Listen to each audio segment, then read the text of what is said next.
I was sitting at my kitchen table, sipping my morning coffee, scrolling through my emails, when my phone buzzed. I didn't think much of it at first. It was a typical Thursday, one of those mornings where life feels calm, deceptively calm, like nothing could ever go wrong. But then I saw his name flash across the screen, James. My husband. And the message that followed shattered everything I thought I knew about our life. Just 4 words. I want a divorce. I found someone who actually makes me happy. Time stopped. My hand froze mid-sip. I stared at the screen like it was broken, like maybe, somehow, the words weren't real. But they were. Every single one of them. And in that moment, the world I had built with him, the years of planning, the late-night talks about retirement, the vacations, the quiet Saturday mornings in our sunlit kitchen collapsed in an instant. Before we continue, please hit the like button, subscribe to the channel, and turn on the notification bell for updates. I read it again, hoping that maybe, just maybe, I had misread it. But no. It was exactly what I thought, cold, deliberate, and final. And then came the part that made me laugh. If laughter could ever feel so hollow, you can have the house. I don't need it anymore. The house. My mind jumped from the text to the house. Our house, the one we bought together, the one I had imagined growing old in, filled with our children's laughter. And suddenly, the house didn't feel like a home anymore. It felt like a monument to everything he had taken from me before I even knew I'd lost it. I wanted to scream at him, to demand answers, to make him see that his actions were more than words. They were a demolition of my life. But instead, I typed back the only thing I could: I hope you're happy. And then I put the phone down and sat there, paralyzed, my mind spinning. Have you ever had a moment like that? A moment where your life, your reality, your entire sense of security shifts in a way that you can't control? I never thought I would. I thought betrayal only happened to other people, to characters in movies or books, to women I'd read about in gossip columns. Not to me. Not in my carefully planned life. But James, he was different. James was the kind of man who smiled at everyone, who was charming, who made people feel like they were the only person in the room. He was the kind of man I had trusted with everything, my heart, my hopes, my savings.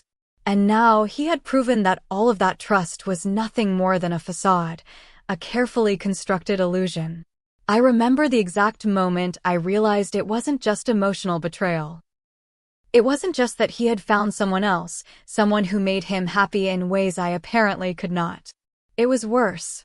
I logged into our online banking that morning, still hoping against hope that this was some terrible mistake, some glitch, some weird misunderstanding that would unravel the moment I called him. But the truth hit me like a punch to the stomach.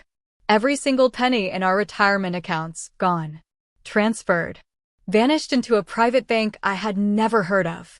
My retirement. My plans for the future. Our security. Everything. I sat there staring at the numbers, or rather, the lack of numbers, feeling a numbness spread through me that I couldn't quite shake. How could he do this?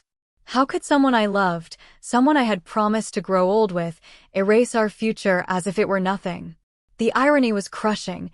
He was telling me I could have the house, but the house was nothing compared to the life we had planned together. And somehow, he had managed to take even that away from me without a single fight. I felt a surge of anger that mixed with disbelief, and I thought about confronting him, sending a stream of texts that would make him regret every single choice he had made. But I didn't. Not yet. Because I knew that anger alone wasn't enough. And I knew that this was only the beginning. James' text had come during what he called a work conference. A business trip. A professional obligation, the kind of thing I had assumed was important to him. And yet, while I was sitting there in shock, he was somewhere out of town, sipping drinks, smiling at someone new, laughing at jokes I would never hear. The thought made my stomach churn with a mix of rage and sorrow. I thought back to the early days of our marriage. James and I had met in college. He had that effortless charm that drew people in, and I had fallen for it completely. Our first date, our first apartment, our first fight, each memory felt like a thread in the tapestry of our lives. And now it was all unraveling before me, one cruel text at a time. I called my best friend Rachel. I needed someone to hear the words aloud, someone to tell me that this couldn't possibly be happening. Rachel, I said, my voice shaking, he wants a divorce. He's taken everything. And of course, she gasped. Of course, she told me to breathe, to calm down, to think rationally. But the truth was, rationality had left the room. Rationality doesn't help when someone you trusted has spent your entire marriage lying, manipulating, and planning a life without you. I spent the rest of the morning in a haze, my mind swinging between anger, grief, and disbelief. What had I done wrong? Was it me? Was it something I didn't see, some fault hidden in my character that had driven him to this? And then I realized it wasn't me. It was him. James had made a choice. He had chosen someone else, someone who, in his mind, made him happy. And that was that. But even as I tried to process the betrayal, a tiny, stubborn spark of defiance lit inside me. I wasn't going to let this end my life. I wasn't going to let him dictate my future. The house could be his, he could have it. But he was not going to take my dignity, my strength, my sense of self.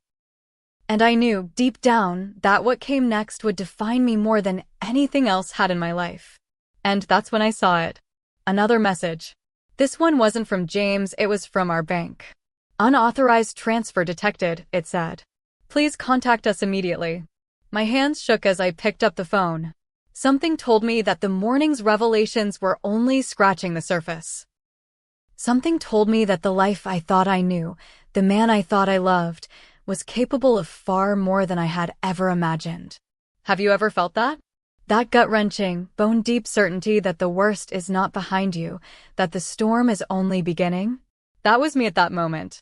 Sitting at my kitchen table, coffee growing cold, staring at my phone, wondering how one person could wield so much power over your life and leave you feeling utterly helpless.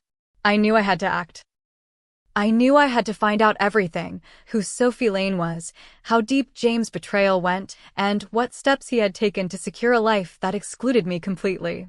And I knew one more thing. When I found the truth, nothing would ever be the same.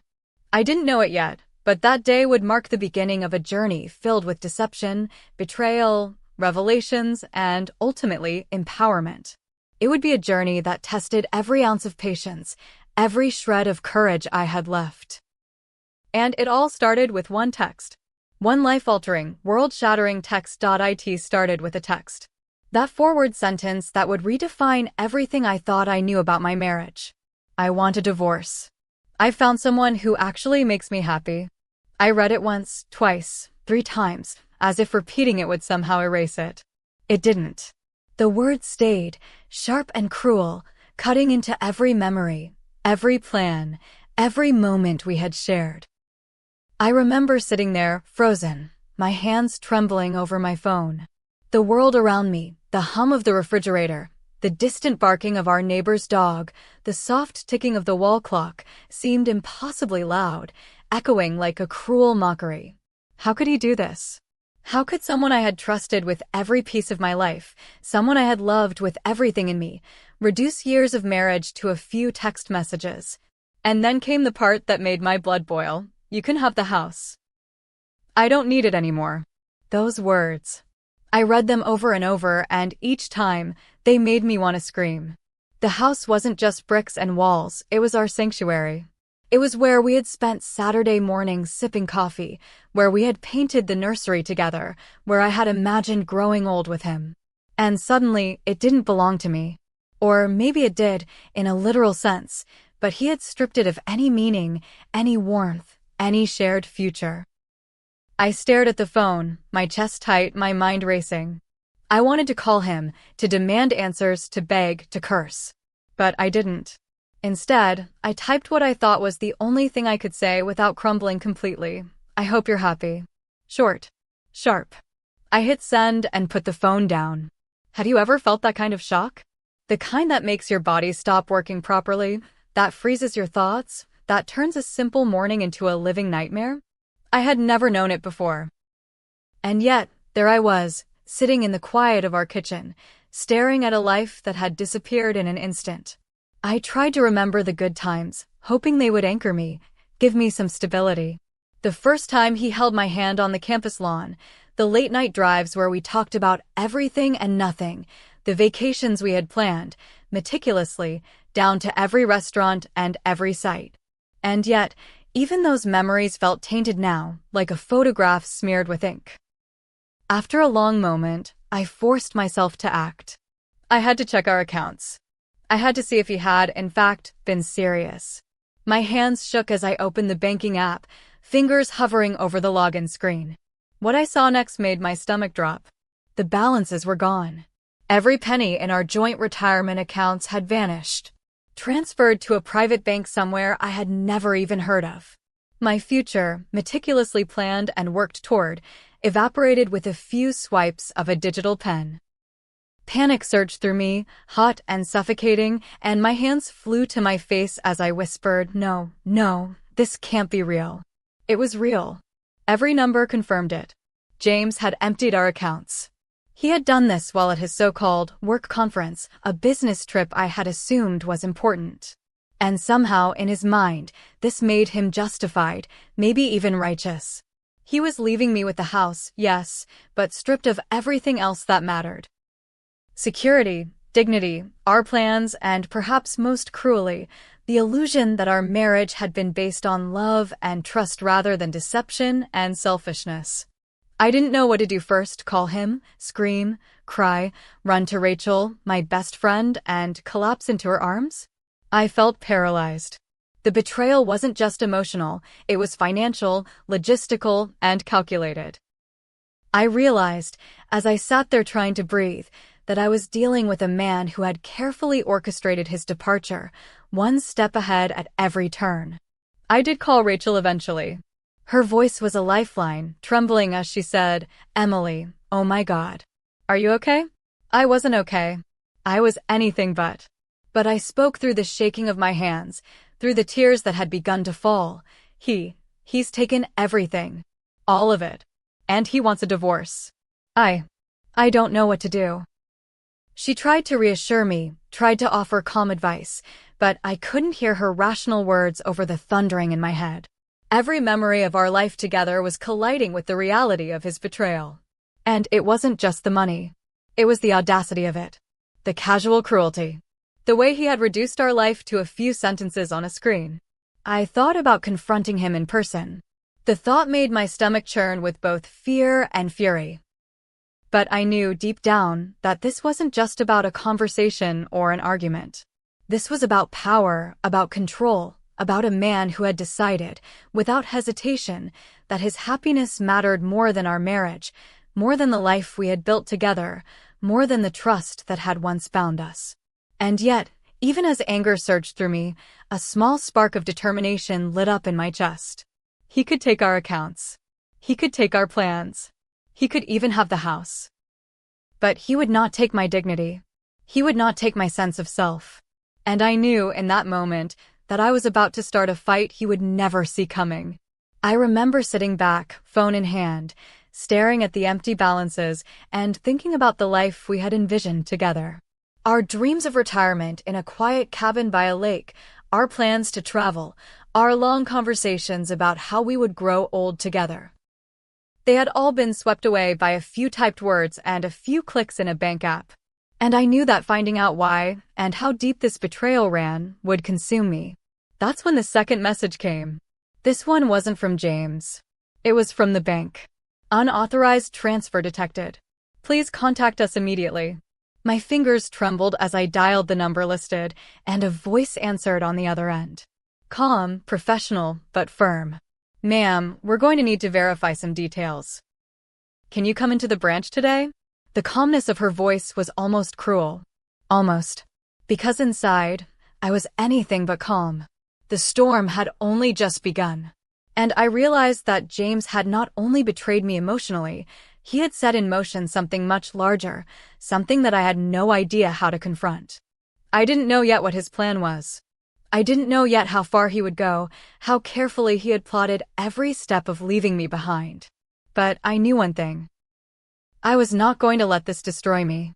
I was going to fight, piece by piece, for every ounce of my life, for every shred of dignity he thought he could steal. And the journey, painful, terrifying, infuriating, was only beginning. Have you ever had a moment like that? When the person you trusted the most turns out to be a stranger? When the foundation of your life is pulled out from under you, leaving you to fall into an abyss of betrayal and uncertainty? That was me, sitting in my kitchen, phone buzzing in my hand, heart racing, mind spinning, knowing that the man I had loved had become someone I didn't even recognize. I stared at my laptop screen, unable to believe what I was seeing. Every single number in our retirement accounts was gone. Gone. Transferred. Vanished. The balance that we had painstakingly built over 15 years, our future, our security, the life we had planned together, had been siphoned away as if it had never existed. My hands shook so badly I could barely click the mouse. I called the bank immediately, trying to make sense of it, but the person on the other end, Clara, the bank officer, was calm, professional, and unsympathetic in the most infuriating way. "Ma'am," she said, "the transfers were authorized online with Mr. Parker's credentials. According to our records, there's nothing unauthorized here." Nothing unauthorized. The words echoed in my head. Nothing unauthorized. But that was impossible. He had no right. None. Every time I thought about him smiling on that work conference, laughing, sipping a drink, telling someone else he was happy, my chest tightened with rage. I tried to call him. Maybe, just maybe, if I spoke to him, if I demanded answers, I could reverse it. I pressed his number, listened to it ring, and then ring again. No answer. Of course not. Why would he answer me? He didn't want to talk. He had planned this too carefully. Rachel came over as soon as I told her what had happened. She had always been my anchor, the person who could ground me when the world seemed to collapse. And yet, even her presence didn't calm the storm inside me. I watched her eyes widen when I showed her the empty account screens, her hands gripping mine. "Oh my God, Emily, what do we do?" she whispered. "What do we do?" I repeated, the words tasting bitter in my mouth. "What do we do? He's taken everything. Every plan we made. Every dollar we saved. He's gone." And in that moment, I felt the full weight of betrayal. Not just emotional, but logistical. Financial. Legal. He had stripped me of everything I had worked toward, everything we had planned as a couple. And worst of all, he had done it without a second thought. I sat there in silence for a few minutes, staring at the blank balances, trying to breathe. I thought back to every discussion we had about retirement, about investing wisely, about our dreams for the future. How could he erase all of that? How could someone you trusted so completely, someone you believed would stand by you forever, turn into a stranger overnight? Rachel's voice broke through my spiraling thoughts. "We need a plan," she said firmly. "You can't just sit here. You have to figure out what he's done, where the money went, and how to get it back." I nodded, though a part of me was scared. Angry. Terrified. Because the more I thought about it, the clearer it became. James hadn't just betrayed me emotionally. He had calculated this. Planned it. Set the pieces in motion long before I even knew something was wrong. And that realization made my blood run cold. We spent the next few hours digging through old emails, bank statements, and investment reports. Trying to find a clue, a mistake, something that could undo what he had done. But everything was clean. Every transfer, every authorization, every account, perfectly legal. Perfectly irreversible. Why would he do this? I asked Rachel at one point, voice shaking. Why? She didn't answer immediately. Instead, she looked me in the eye, her expression hardening. Because he doesn't care about you anymore. Because he wants a life without you. And because he can. That's why. Her words stung, but they also lit a fire inside me. If he thought he could destroy me and walk away smiling, he was wrong. So very wrong. And then came the hardest part, realizing that the house, the property he had left to me, was meaningless if I couldn't survive without those accounts. He had thought he was generous, handing over a house like a trophy, but he had underestimated me. He had underestimated my resolve, my stubbornness, my unwillingness to be broken. The hours passed in a blur. I made phone calls to other banks, tried to trace any remaining assets, spoke to financial advisors who could offer strategies, and contacted Mr. Hayes, a lawyer Rachel recommended. Each step was filled with dread and anticipation, every new piece of information threatening to topple my fragile equilibrium. Somewhere deep in the middle of it all, I realized something crucial. James hadn't just taken money. He had taken power. And if I wanted any chance at reclaiming what was mine, at taking back not just the financial security he had stolen, but my life, my peace, my sense of self, I would have to fight harder than I ever had before. I kept asking myself the same questions over and over. How could someone I loved betray me this completely? How could he plan every detail so meticulously? And what else was he hiding that I didn't know about yet? Because as I sat there, staring at the now empty accounts, a creeping sense of fear settled in. I knew this was only the beginning. I knew that there were layers to James' betrayal that I hadn't yet uncovered, secrets hidden beneath the surface, things I wasn't ready to see. And the more I thought about it, the more certain. That evening, I left my apartment for a while, needing to clear my head. I walked down the quiet streets, feeling the cool air against my face, and tried to think rationally. But every step, every breath, reminded me of the life I had lost. Every moment, I felt the weight of his deception pressing down on me, threatening to crush me completely. And then my phone buzzed. I froze. My heart raced. Who could it be? Another friend? Another family member? Or, God forbid, another message from him, another cruel reminder of what he had done? I picked it up. The message was short, simple, and chilling. Meet me tomorrow. We need to talk. The next morning, after a fitful night of tossing and turning, I awoke with one thought in my mind: the house. James had said I could have it. You can have the house. I don't need it anymore, he had texted. At first, the words sounded almost generous, almost reasonable, as if he were leaving me with some consolation for his betrayal. But the more I thought about it, the more bitter I felt. It was a trap. Of course it was. He thought handing me the house would be some kind of peace offering, a token to soften the blow of a life erased. But it wasn't just a house. It was a symbol of all the years we had spent together, all the plans we had made, all the dreams he had discarded. He had stripped everything away from me, the retirement accounts, our savings, our future, and now he expected me to be grateful for a building, walls, and rooms that meant nothing without the life we had imagined in them. I went to the house that morning, my mind racing with conflicting emotions: anger, grief, disbelief, and an unexpected spark of resolve.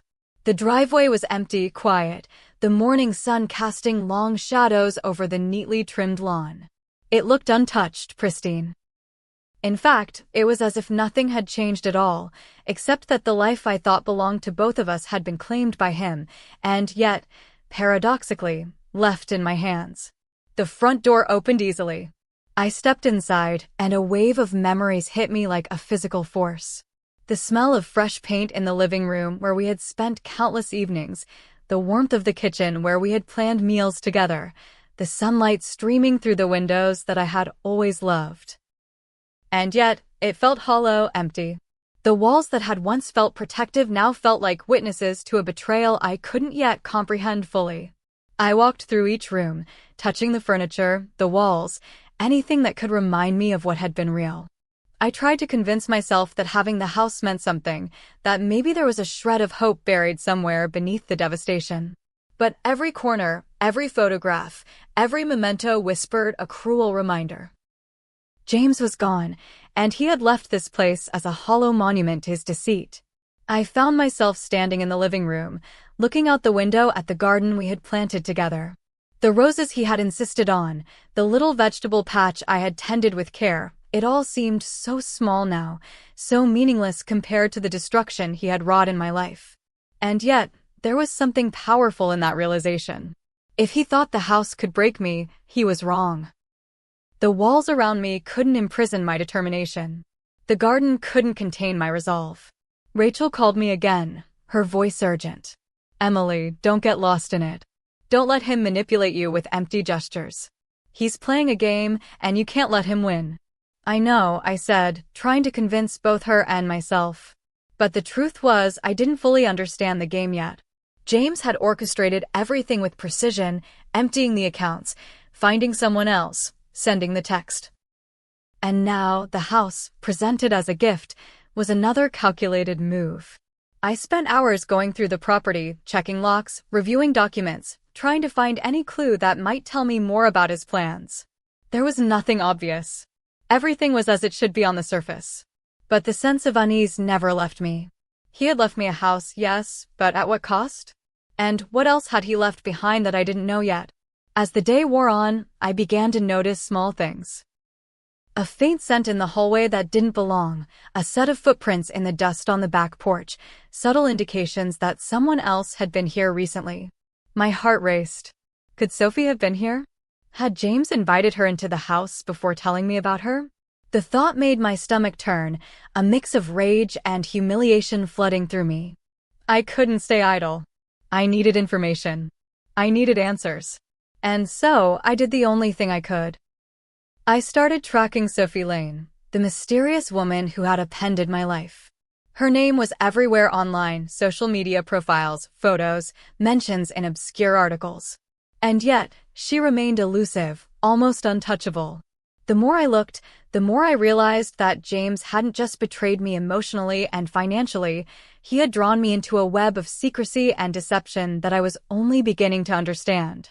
I asked myself a question I couldn't ignore. Would I confront her directly, or would I gather evidence first? Could I face the woman who had taken my husband, someone who, in his eyes, made him happy? The thought of seeing her, speaking to her, even imagining her smiling at him, filled me with a mixture of fear and fury.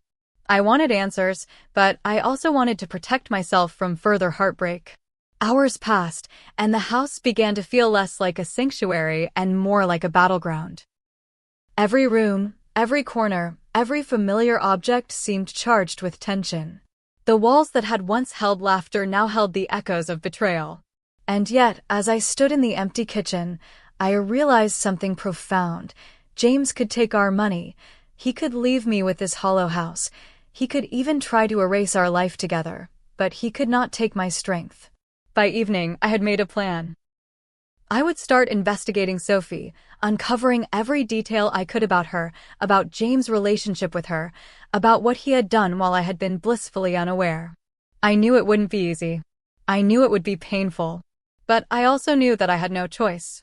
The house was just the beginning. What came next would test me in ways I had never imagined. Just as I was about to leave the property, my phone buzzed. Another message. My heart skipped. Could it be James? Could it be another clue, another move in his calculated betrayal? I picked up the phone and the message read, "Emily, we need to meet. I have information you need." I froze. The words were brief, cryptic, and utterly unnerving. Who could it be?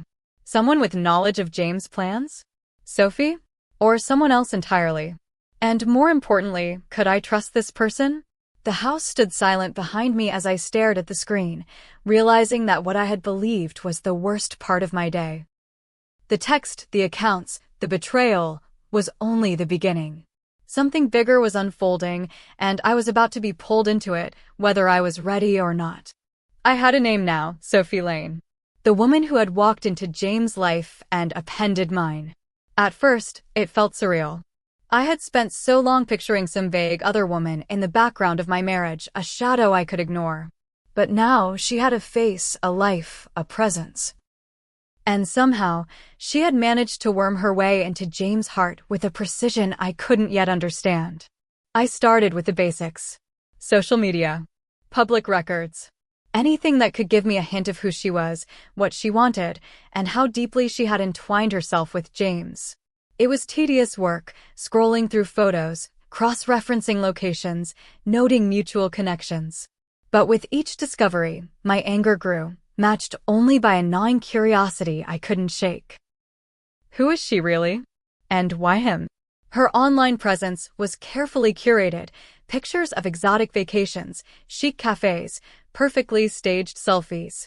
There was an aura of glamour, of mystery, a life that looked effortless and enviable. But I also noticed the inconsistencies. Dates didn't always match up with locations. Posts would disappear and reappear. Comments from mutual friends were strangely vague. Whoever she was deliberate, careful, calculated. And then came the first shock. I found a small mention in a business newsletter. Sophie Lane, it said, had recently partnered with a prominent consultancy firm, the same firm James had claimed to be visiting on his conference trip. My stomach dropped. It wasn't a coincidence. It was a connection. And suddenly, the picture I had begun piecing together in fragments started to make sense. James' conference wasn't about work at all. It was a cover. I felt a surge of disbelief, mingled with rage. He had lied to me. Every detail of his story had been a lie. Every excuse, every business trip, every delay in coming home, it had been part of a plan to cover his betrayal. And Sophie? She wasn't just some fleeting affair. She had been part of the equation from the very beginning. I couldn't just confront her online. That would be reckless. She could delete accounts, cover her tracks, disappear before I had the chance to uncover the truth. No, I needed to be methodical, patient, ruthless if necessary. I started documenting everything, creating a timeline, noting every meeting, every post, every hint of her presence that overlapped with James' activities. Rachel was both horrified and impressed. "Emily," she said, shaking her head, "you're turning into a detective." "I don't know if I should be proud or terrified for you." "I don't care," I said, my voice low but determined. "I need the truth. I need to see how far this goes, how deep it runs. And I need to find out everything before he tries to pull another move." Days passed. I became obsessed. Checking, rechecking, cross-referencing every detail I could find. Sophie had left traces, small breadcrumbs that led me closer and closer to her. A comment on a friend's post. A tagged location in a photo. A business networking profile. It was like piecing together a puzzle, each piece revealing more of the picture of the woman who had taken my husband. And then, one night, I found it. A personal phone number listed in a business forum. Not widely shared, hidden beneath layers of professional accounts, but there it was. I stared at it, my hand hovering over the keypad. Call her? Text her? I felt a rush of adrenaline mixed with fear. What would I say? Confrontation could go badly.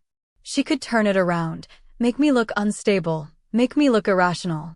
But ignoring it. I couldn't ignore it. Not now. I hesitated. I breathed. And then, in a moment of impulsive determination, I sent a text. Short, neutral, calculated. "Sophie Lane? This is Emily Parker. We need to talk." I waited. And waited. Minutes stretched into what felt like hours.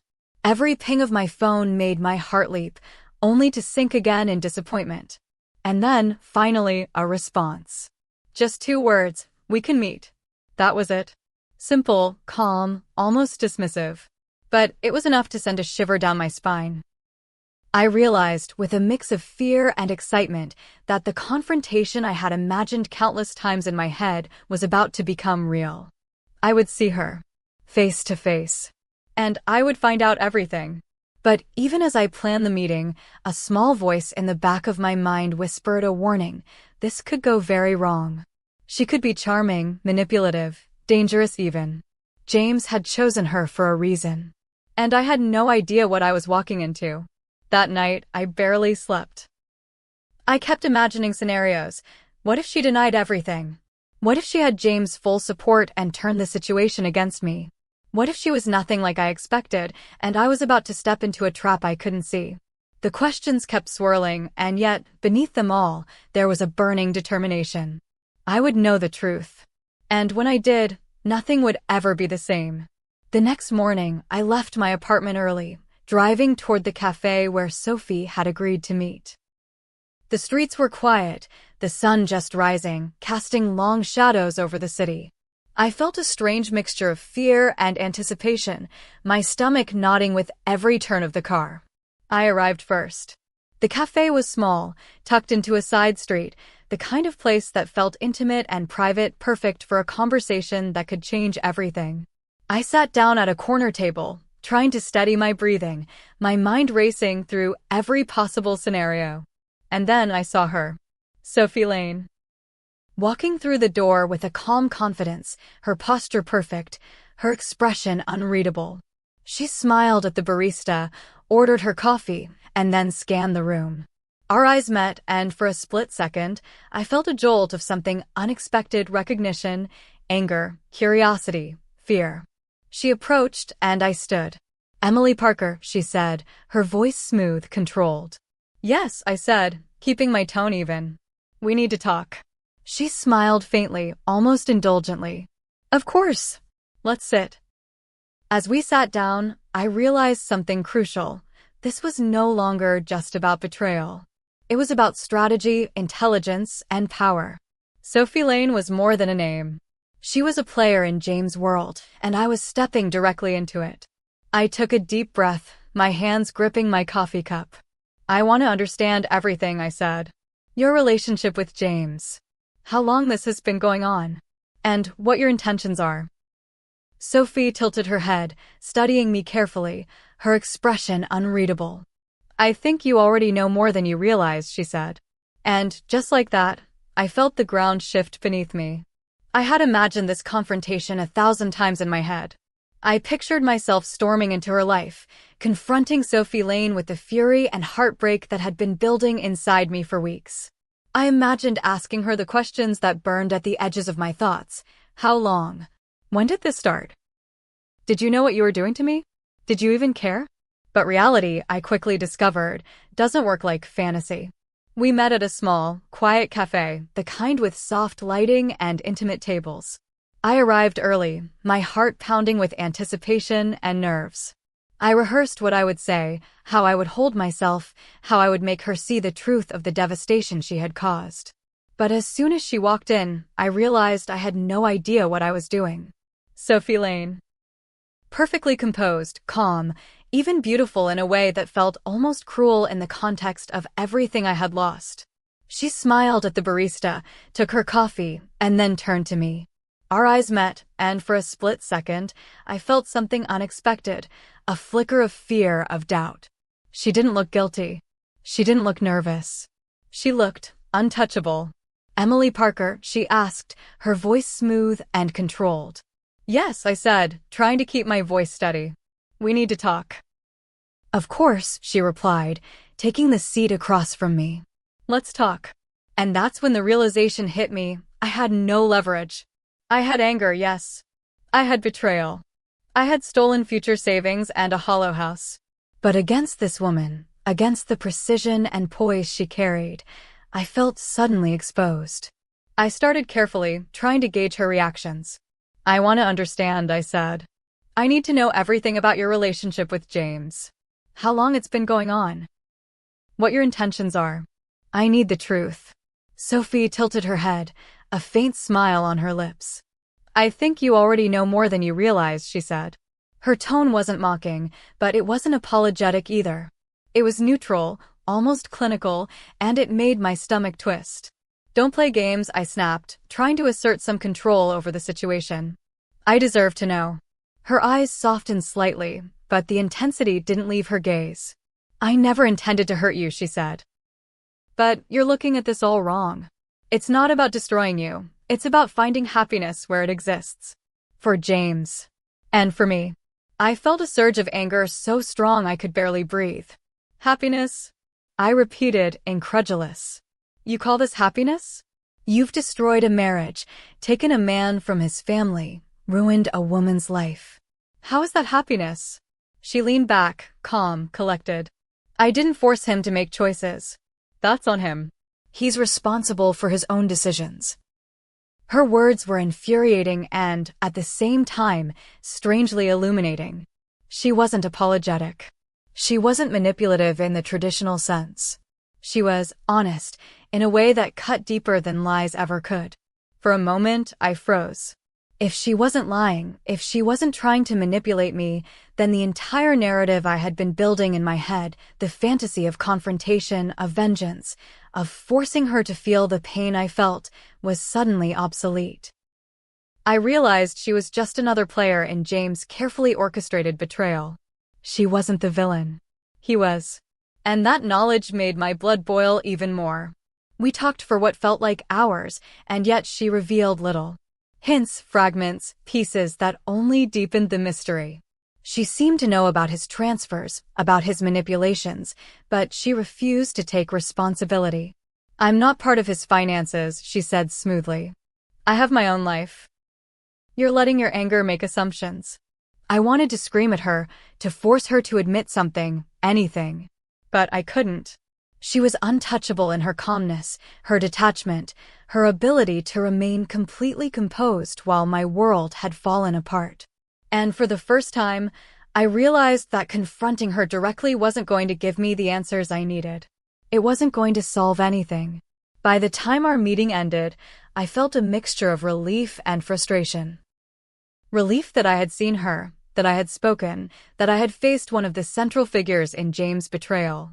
Frustration because I had learned almost nothing, except that she was more calculated and careful than I had imagined.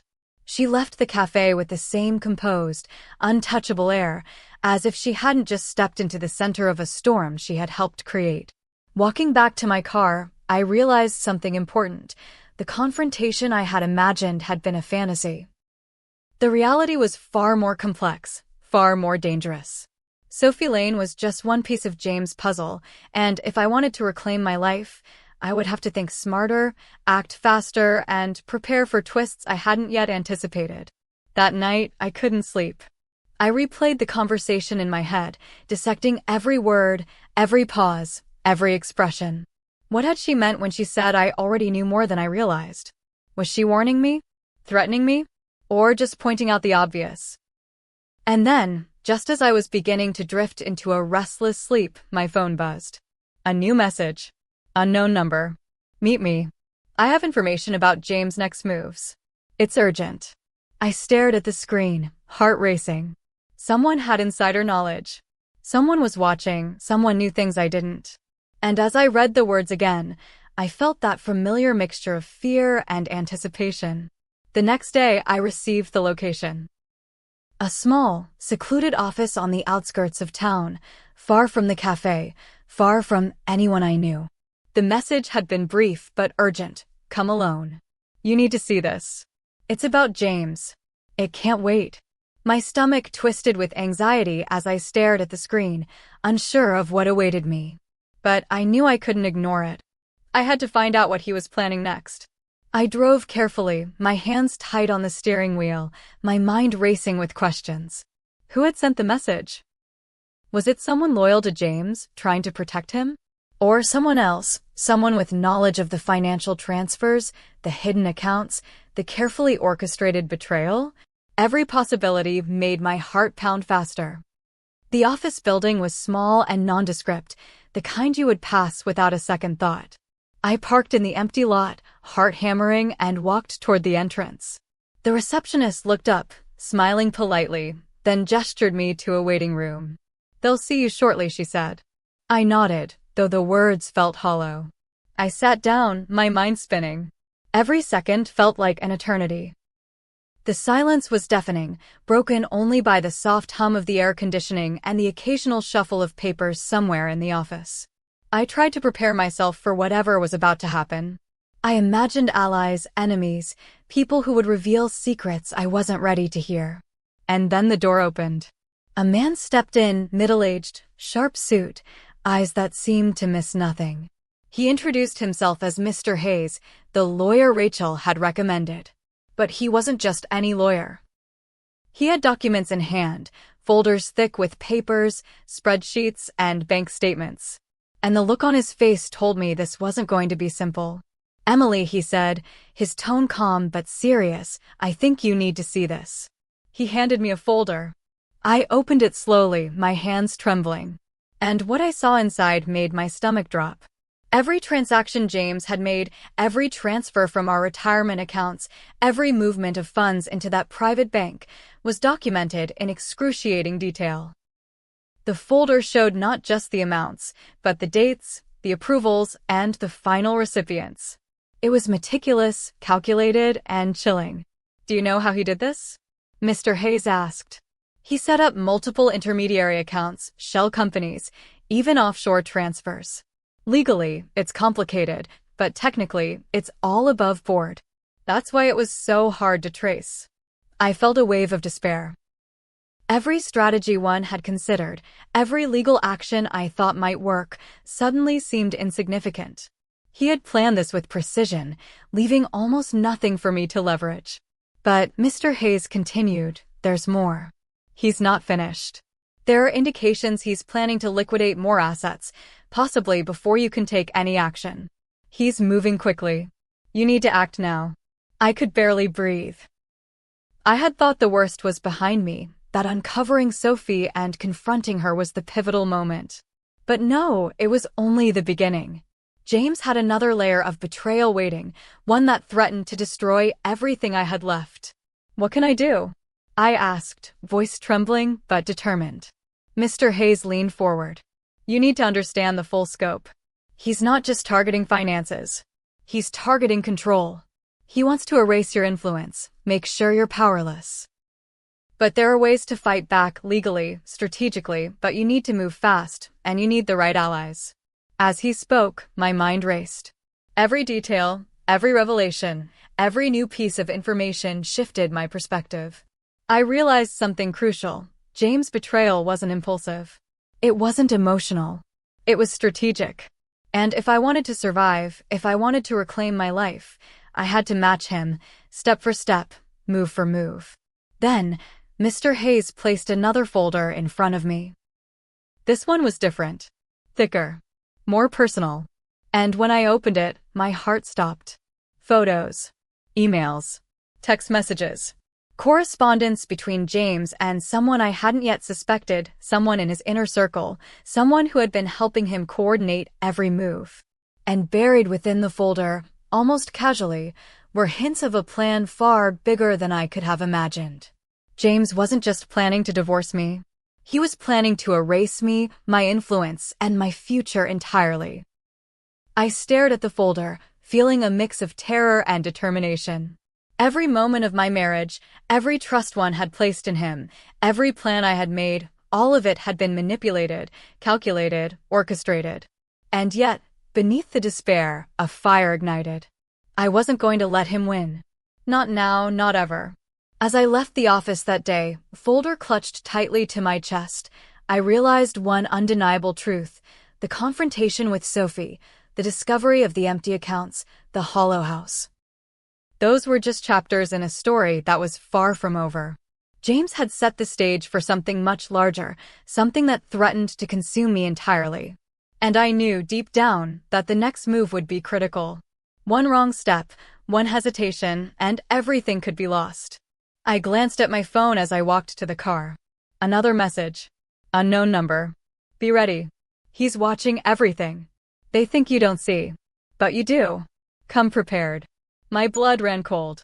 Someone else was involved. Someone was monitoring me, tracking my movements, anticipating my next action. And in that moment, I realized the truth. I was no longer just reacting. I was a player in a dangerous game, and every decision, every choice, could change the outcome completely. I got in the car, my mind racing, my pulse hammering. The city seemed different now, sharper, more menacing.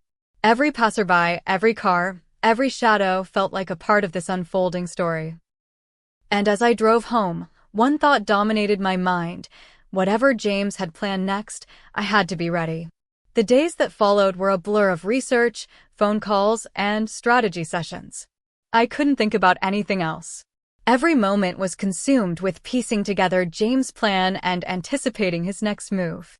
The betrayal I had endured was no longer just personal. It was a complex web of deception, calculated to leave me powerless. And I realized that I had to act fast, before he tightened the trap he had already begun to set. Rachel was my constant support, but even she looked worried. "Emily, you're taking this on alone," she said one evening, concern etched on her face. "You can't do this without help. You need allies." "I know," I said, my voice tight. "But I also know James has underestimated me. He thinks I'll crumble. He thinks I'll be paralyzed by shock and anger. But I won't. I'm not going to let him dictate my life any longer." I spent hours retracing the path of our finances, combing through every document, every account, every transaction. James had been meticulous, almost frighteningly so. Shell accounts, offshore transfers, coded communications. It was clear he had planned this for months, maybe even a year. And yet, amid the chaos he had left behind, I found small cracks in the system. Tiny opportunities he hadn't anticipated, loopholes that could give me leverage. One night, as I sat hunched over my laptop, I noticed something that made my stomach drop. A series of transfers that didn't quite match the pattern I had seen before. The amounts were smaller, almost insignificant individually, but together they formed a trail, one that led back to a familiar name, Sophie Lane. I froze. Could it be? Was she involved more deeply than she had admitted at the cafe? Or had James simply underestimated how connected she had become to his world? My mind raced, calculating possibilities, trying to anticipate the next move. That's when my phone buzzed again. Another message. Unknown number. Emily, stop tracing blindly. You're getting closer. But be careful, he's watching. He knows more than you think. Fear tightened around my chest. Someone was monitoring me. Someone knew that I was digging. James' reach extended further than I had realized, and now, it seemed, he had eyes everywhere. I called Rachel immediately. They know I'm looking. They know what I've discovered, I whispered, pacing the living room. I don't know who they are, but they're watching. I feel it. Every step I take, every move I make, it's like they can see it. Rachel's voice was steady, though tense. Then be smart. Don't act recklessly. You need to gather evidence, protect yourself, and stay ahead of them. You can't let fear make you sloppy. But fear was unavoidable. Every time my phone pinged, I jumped. Every shadow outside my window seemed menacing. The safe life I had once known, simple routines, predictable patterns, was gone. I was trapped in a high-stakes game I hadn't signed up for, one where every misstep could be disastrous. And then came the call. A voice I didn't recognize, calm but insistent. Emily Parker. You don't know me, but I know James. I can help you, but you need to meet me. Now. If you wait, it will be too late. I gripped the phone so tightly my knuckles whitened. Who are you? I demanded. Someone who knows what he's planning next, the voice said. Meet me at the old warehouse on 5th Street. Alone. Come alone and come prepared. I hung up, heart racing, mind spinning. The old warehouse. It sounded like a trap, a cliché from a movie, but something about the urgency in the voice made me believe this person knew the truth. Maybe they could give me the information I needed to finally get ahead of James. I told Rachel I needed to go. She protested. Emily, it could be dangerous. This could be a trap. I know, I said, but I have to take the risk. I need to know what's coming next, or everything could be lost. Driving to the warehouse, I felt a mixture of dread and determination. My mind raced through every scenario. What if it was a setup? What if James knew I was coming? What if this person wasn't who they claimed to be? And yet, beneath all the fear, a sharp edge of resolve cut through. I wouldn't be caught off guard again. Not this time. The warehouse loomed ahead, dark and silent. I parked at a distance, my eyes scanning the perimeter. Nothing moved, nothing stirred. I took a deep breath, reminding myself to stay calm, to stay alert. I stepped inside cautiously. The interior was dimly lit, dust motes floating in the beams of light that penetrated the broken windows. And then I saw him, a man, middle-aged, with sharp eyes and a controlled presence. He gestured for me to come closer. You're Emily Parker, he said. Yes, I replied, my voice steady despite the pounding of my heart. I've been tracking James for months, he said. I know what he's planning, and if you act carefully, you can stop him. But you need to listen, and you need to follow instructions precisely. One wrong move, and it could all fall apart. I nodded, hanging on every word. Tell me everything, I said. He handed me a folder, thicker than anything Mr. Hayes had given me. Inside were details that made my head spin. James' financial moves, his hidden connections, evidence that he had been manipulating more than just money. There were notes about Sophie, hints about future plans, and a strategy that could, if executed carefully, put me back in control. But as I read, a sinking feeling took hold. The folder revealed something I hadn't anticipated, a direct threat, one that made my blood run cold. James knew I was investigating. He knew what I had uncovered. And he wasn't going to let me fight back without resistance. My mind reeled. Everything I had done to reclaim my life, every investigation, every confrontation, every plan, I wasn't just fighting for revenge or justice anymore. I was fighting for survival. And as I left the warehouse, clutching the folder, a new message appeared on my phone. Unknown number. Stop digging, or the consequences will be worse than you imagine. I froze. My pulse raced. James wasn't just behind the betrayal anymore. He was orchestrating every move, watching, waiting, planning. And I knew, with chilling clarity, that the trap was tightening and whatever came next would test me in ways I had never imagined. I had never felt exhaustion like this before, not the physical kind, but the bone-deep, every fiber of your being kind. Weeks of betrayal, deception, confrontation, and investigation had left me raw, alert, and determined in equal measure. Every step I had taken since James' text, since the words, "I want a divorce," had shattered my world, had led to this moment. I knew, finally, that I was ready to reclaim not just my life, but my future. The first step was understanding the full scope of what James had done. From the empty retirement accounts to the shell companies and hidden transfers, everything he had orchestrated had been meant to strip me of control. But what I had learned along the way, the contacts, the allies, the information I had painstakingly gathered, gave me the upper hand. And that knowledge was power. I met with Mr. Hayes one last time, the weight of all the folders and documents we had compiled spread across the conference table like weapons of war. He looked at me seriously. "Emily, you've done everything right. Patience, strategy, timing. Now it's time to act. But remember, he won't go down quietly." "I know," I said. My hands were steady, my voice firm. "I'm not here to fight emotionally. I'm here to win strategically." We executed the plan in stages. Every move was calculated, every contact deliberate. The financial institutions that had unknowingly processed James' transfers were alerted. Lawyers were briefed. Evidence was prepared to show his intent and manipulation. It wasn't about revenge, it was about reclaiming what was mine, what we had built together. Meanwhile, Sophie Lane was no longer a mystery. After our cafe confrontation, her role in James' life became clearer through cross-referencing documents and digital evidence. She had not been involved in the financial side, she was, as she had claimed, mostly uninvolved, but her presence had been a catalyst for his audacious plans.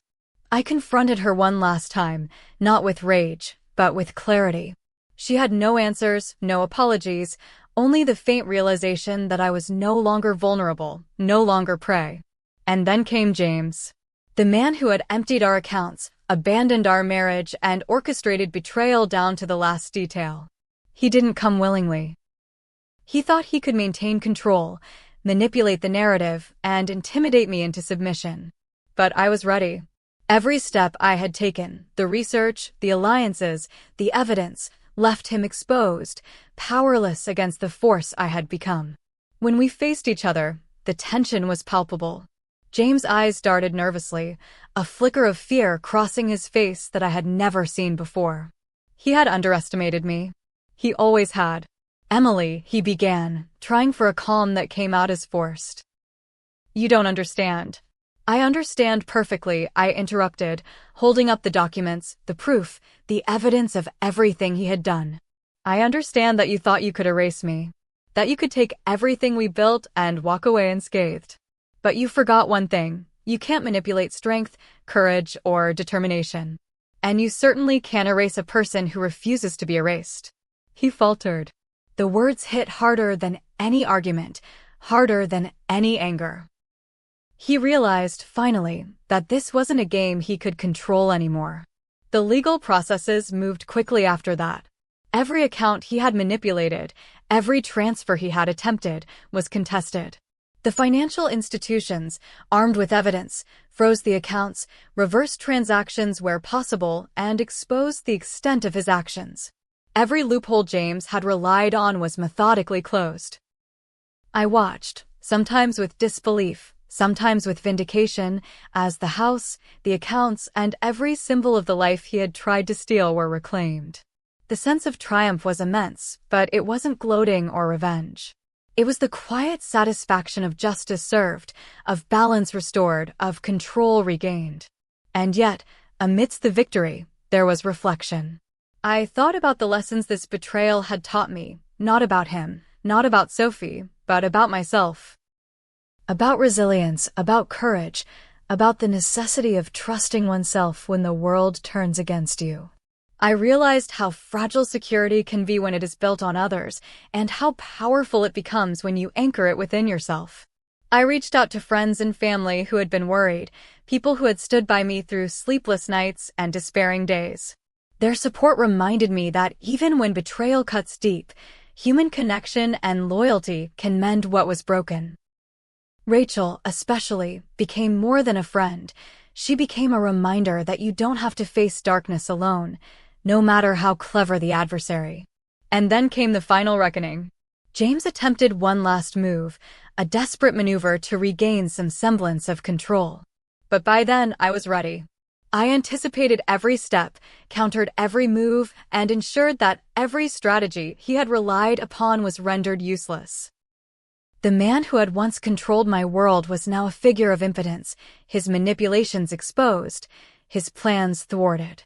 Standing outside the house he had gifted me in a misguided attempt at mercy, I felt an overwhelming sense of closure. The walls that had once seemed hollow were now imbued with the strength of everything I had fought for. Every memory, every triumph, every hard-fought victory belonged to me. I allowed myself a moment to breathe, to reflect on the journey from despair to empowerment. The text messages, the empty accounts, the confrontations, the threats, they had all led me to this moment, a moment where I realized that betrayal can break hearts, but it cannot break resolve. And finally, I understood what it meant to reclaim everything, not just finances, not just property, not just the remnants of a life nearly stolen, but power, dignity, and self-respect. I had survived the storm, navigated the betrayal, and emerged stronger than I had ever imagined. As I looked out at the horizon, I thought of the lessons learned. Never underestimate your own strength, never allow deceit to define your worth, and never forget that even in the darkest moments, clarity and courage can illuminate the path forward. And while James' shadow would always linger in memory, it no longer had power over my life. I had taken back control, piece by piece, and in doing so, I had discovered something more valuable than money, more lasting than revenge, the unshakable knowledge that I could survive anything, that I could overcome anything, and that I would never be broken again. Because betrayal may try to steal everything, but resilience, strategy, and courage can reclaim it all. And for the first time in weeks, I smiled. Not because it was easy, not because it was simple, but because I knew, without a doubt, that I had won.